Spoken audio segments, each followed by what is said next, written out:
Good morning, everyone. Anthony Thorpe. Another insert on the issues happening in Jamaica regarding corruption. And today it's Friday, the 10th of February 2023 at 10:31 a.m.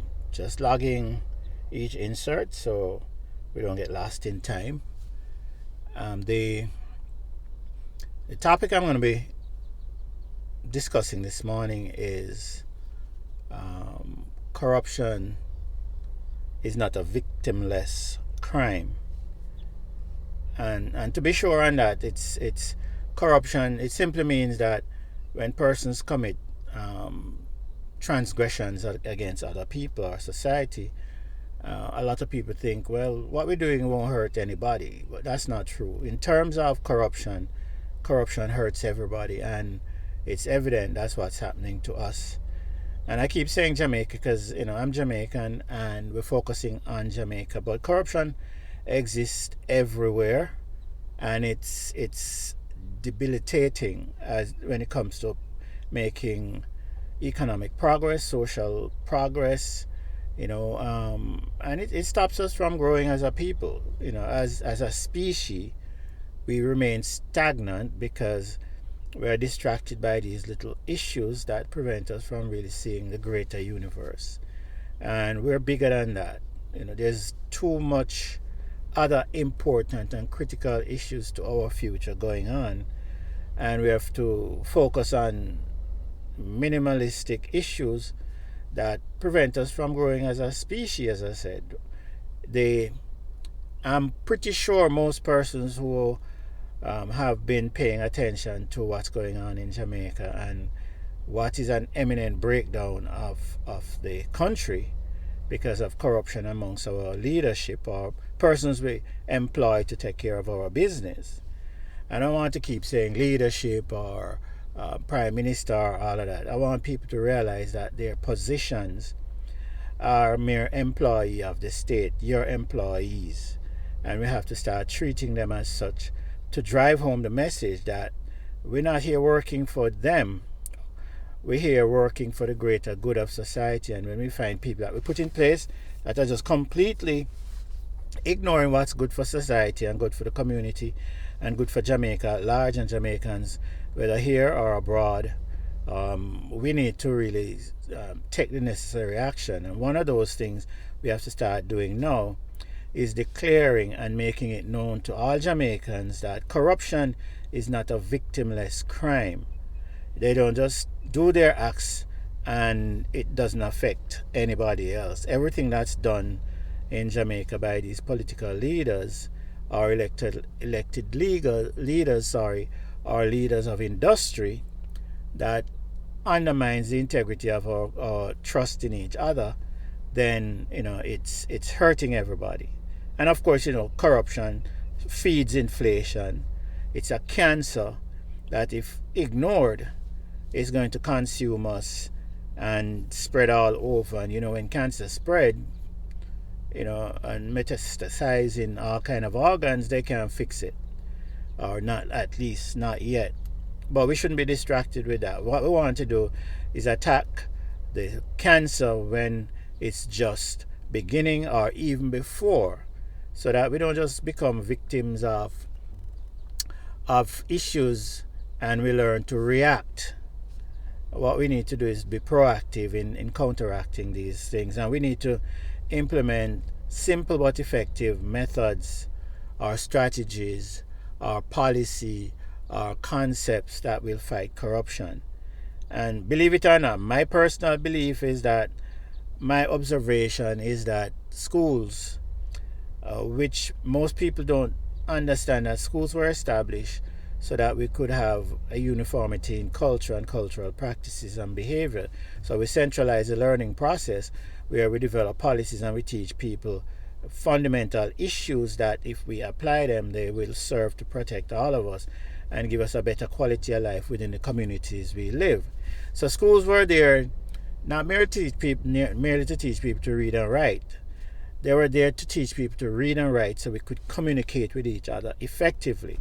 So there was a function, a real life function to education.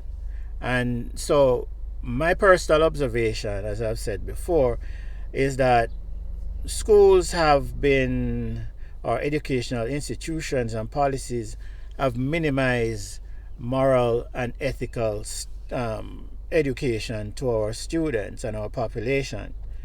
When I went to school, or in school, from primary school, from basic school, they used to teach us the 10 Commandments: thou should not steal, thou should not kill, thou should not this.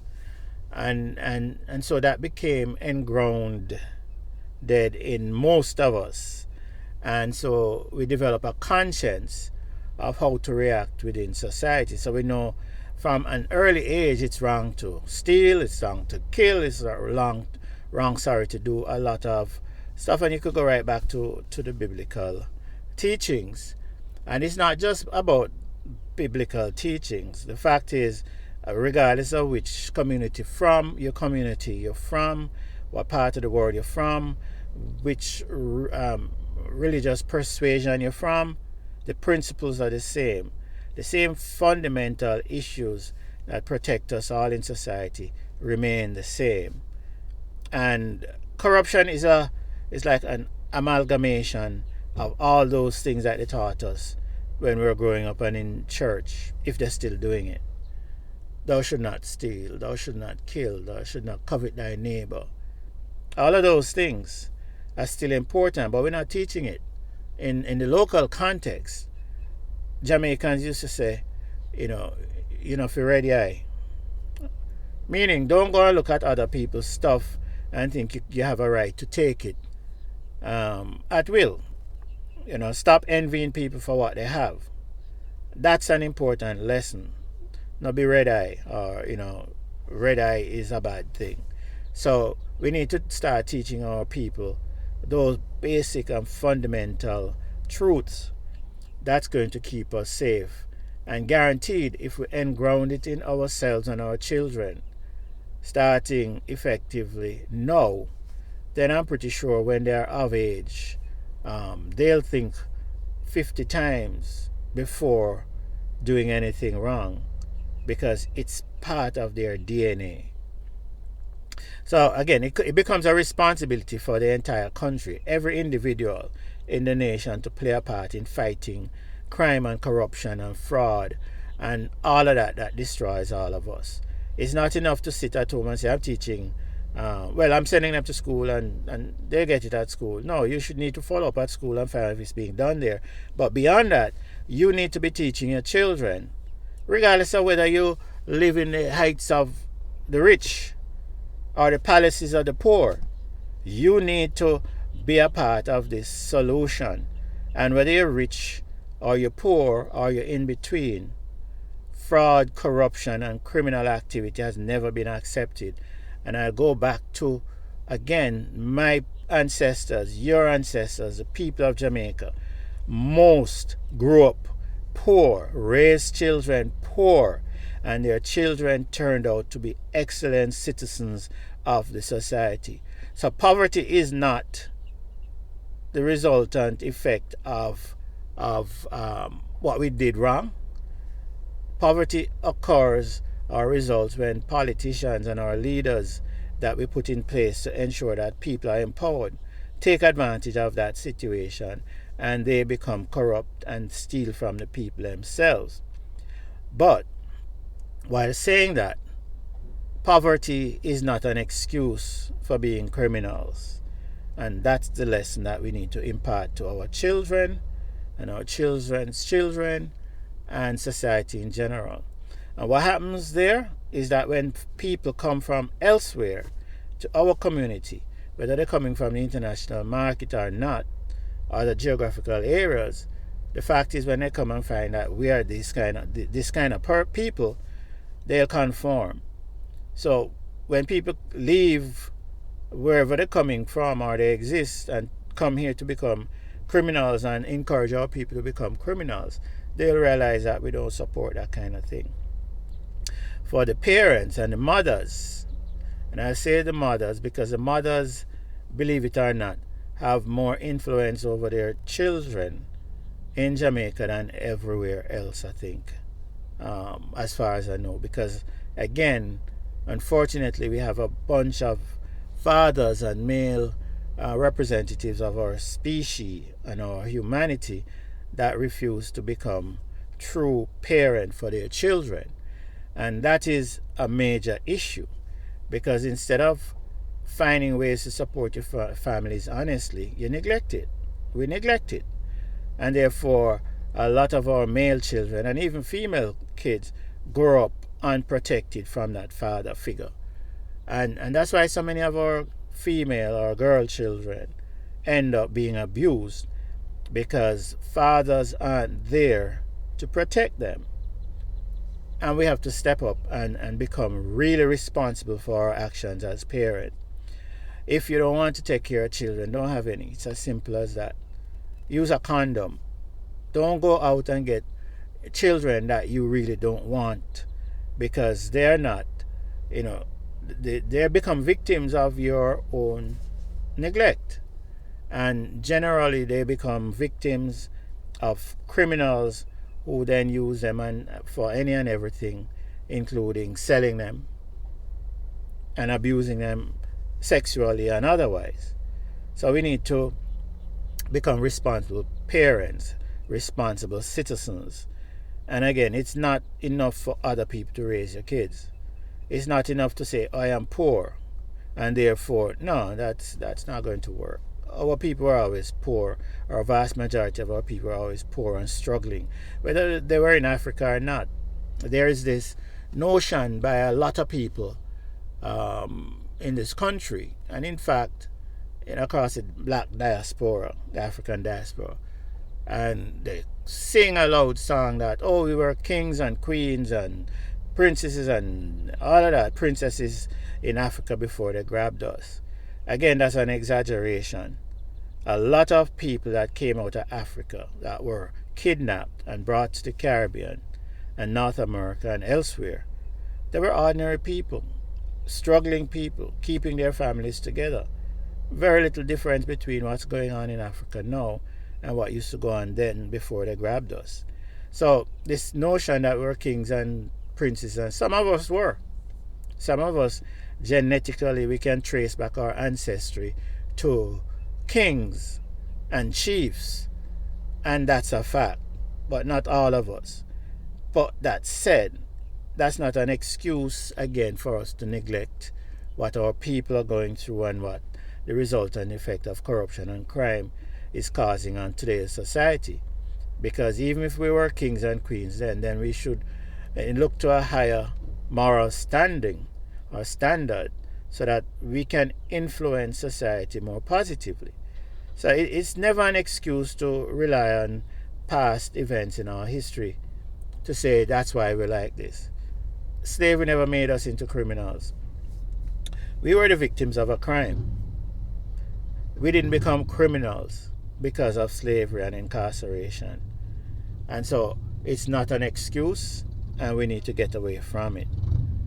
Now, what's going on in Jamaica is fixable, as I said, and we need to come up with solutions as opposed to finding excuses and waiting for somebody else to do what needs to be done to fix the issues. And I've suggested a very simple program.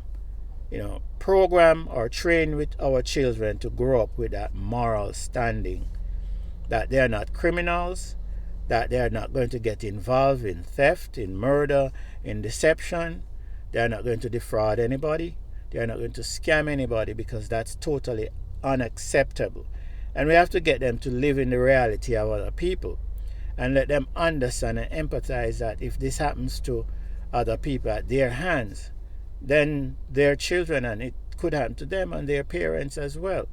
So we have to start thinking as a cooperative, as a community, that what I do affects everybody else. So the whole notion, a lot of us in Jamaica, in the diaspora, a lot of us think as long as the crime is being committed and it doesn't seem like it affects us, and I say seem, it doesn't seem like it affects us directly, we're wrong. You're wrong. Because it does. If you have an interest in Jamaica, whether you have family here, whether you have property here, whether you have investments here, whether you're looking to do a business for your retirement, whatever it is, if you have people scamming and robbing people in financial institutions, then it affects you.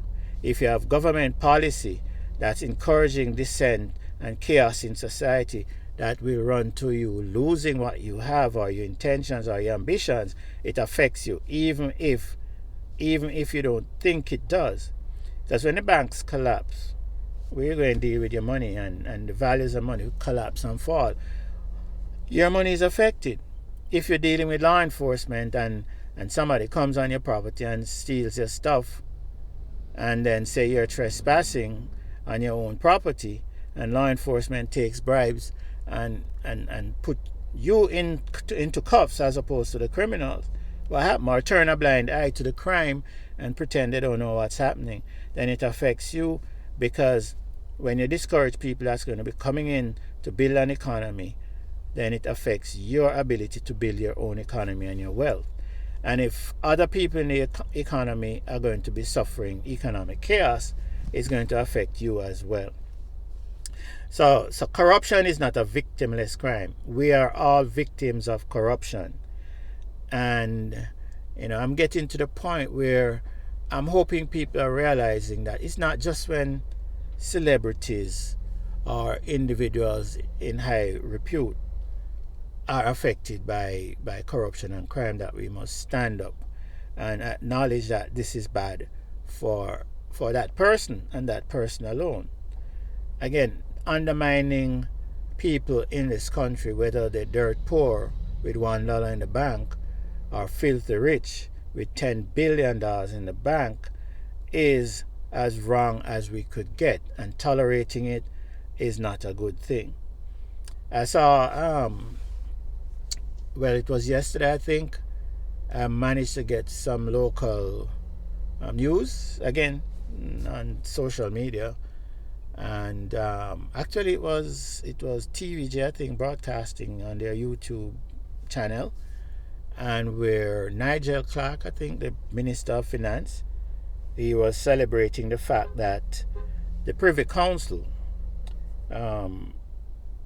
affirmed or confirmed that it was not unconstitutional for lawyers to divulge of their clients' illegalities as it comes to money laundering.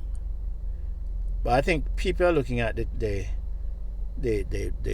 ruling too narrowly, and a lot of people aren't recognizing the fact that it doesn't just affect attorneys who climb up and keep their clients' business confidential, even though it's a crime. And it's somewhat contradictory, because while it's celebrated as was being done by Mr. Clark, I have come to the understanding that there is attorney-client privilege, and that means the attorney is protected if his client divulges any kind of information, and there's good reason for it. Because if a criminal or somebody did something wrong, goes to an attorney to be defended and tells the attorney the details of what happened, so the attorney could mount a defense, which is a constitutional right, it's due process, and that client, if they committed a crime or not, and realize that what he divulged to his attorney could be used against him, if the attorney is questioned and must respond according to the ruling, then that attorney becomes subject to risk. Because I'm pretty sure, like in Jamaica, for example, one of the problems we have in courts is that when we're trying to convict criminals, the witness disappears. So if an attorney has to become a witness against his own client, that's problematic. So they need to pass laws that correct that. It's not a good thing. It's not a good thing. Law enforcement can go and catch those criminals and prosecute them, But especially when you have rules that says an attorney must work their butts off to give their clients the best service, then it means those attorneys are being put in a risky position as it comes to their personal security. And what happens there? It means again that these criminals, knowing they don't have due process, they don't have that constitutional protection of attorney-client privilege, then it means, again, to silence that attorney can be removed from the equation, and not in a nice way. So Jamaicans must, again, not because there is chaos now in society and that we're working to fight crime in every direction or from every direction it comes, or we're trying to find all kind of policies. It's not good for us to adopt policy that's dangerous to everybody else. Because even if now the police or the prosecution or the state wants to target you, the state can use your attorney as evidence against you. So where does that stand? It means that you're not going to trust to have an attorney or use an attorney. And then, of course, the unconstitutional rules that they have in the court, that you're limited in terms of representing yourself, or you're limited in that you can't select somebody you chose with an attorney or not to represent you because the court is now saying, because that's what I was told at the appeals court the last time I was there.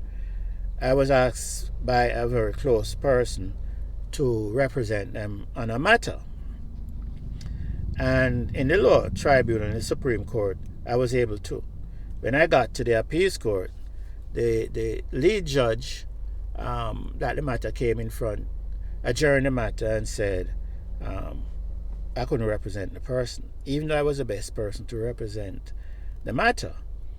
So again, I believe that's unconstitutional, because the rules of the court and the law says anybody that is going to go through the judicial process has the right to choose their attorney. And an attorney in this regard is not just somebody who was licensed or given a piece of document from the state. An attorney in this regard is anybody that's representing another party at their behest. So we have to be very careful about the policies we adopt, because they're dangerous to not only the criminal or to attorneys, because they become vulnerable to matters of their lives being threatened. And I'm against that. I'm dealing with a bunch of crooked attorneys right now, and I would not want to see them hurt in that regard. I don't believe it. I'd rather for them to be found, prosecuted, put in prison, and serve their time so they can be examples for other persons. But for us to come up with policy that can result in their demise, it's not a good thing, and we need to fight that.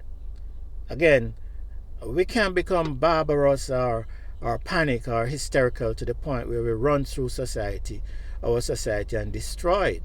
And we can't adapt policies locally that serve other countries, and serve other countries in which those policies we adapt can't be implemented, because there's attorney-client privilege in the United States, and the ruling of the Supreme Court is that you can't force an attorney to give up information that is confident, and that's for good reason.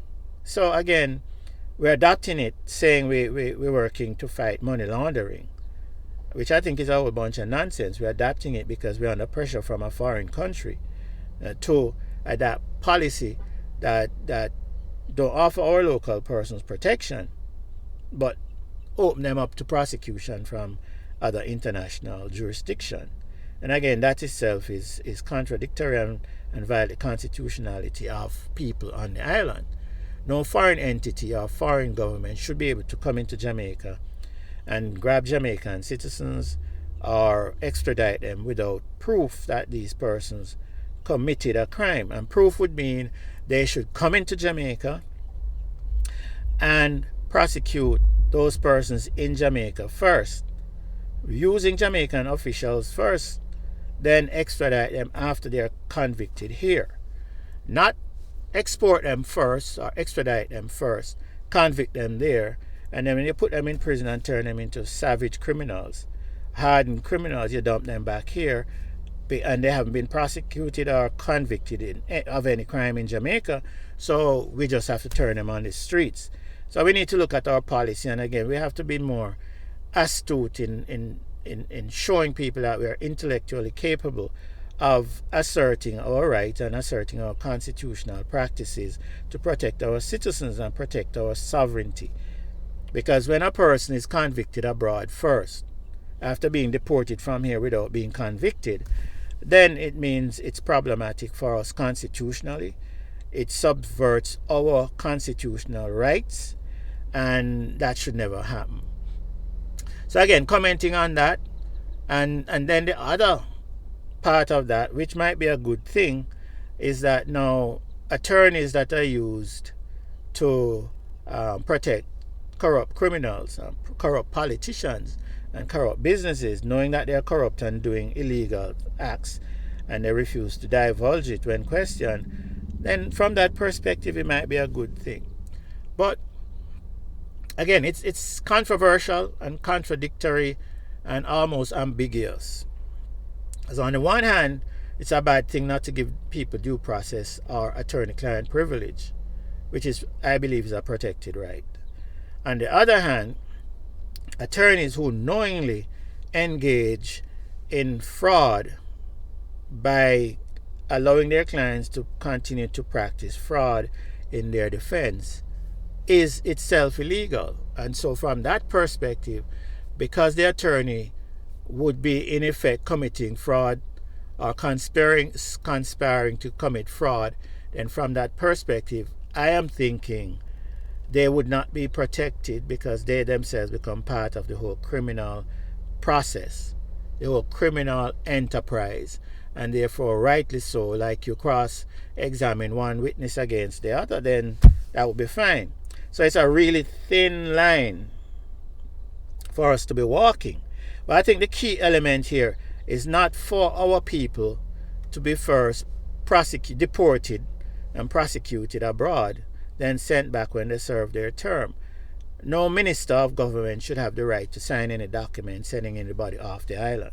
That itself is problematic and leads to corruption again, because they can be pressured internationally to sign off on documents sending people abroad that don't deserve to go abroad before we check out what they're doing.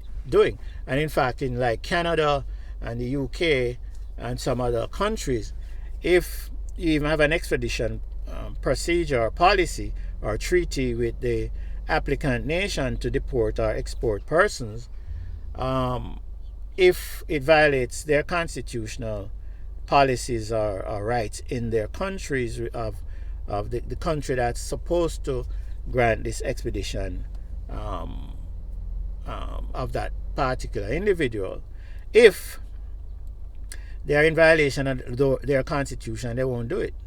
So we have to be very, very careful, because my thing is that we need to say to the world, we're not the people you can just push around. We assert our rights. We are independent, and we must be remaining strongly independent in light of anything that's happening in the world. And so asserting our right constitutionally and sovereignty will protect us in that direction. And that's the way we need to grow. That's the way we get respect. And so again, we have to be very careful there. And what is going to happen, and what I'm hoping will happen now, is that our local authorities will now start prosecuting the corrupt politicians, the corrupt judges, the corrupt law enforcement agencies, corrupt CEOs, on the basis that now if the lawyer participates in the corruption and deception, hiding the crime, then they become part of the criminal process and our criminal enterprise, and they themselves lose that client attorney privilege. So it can be used to our advantage. All right, again, I'm about solutions, as I've said to you before.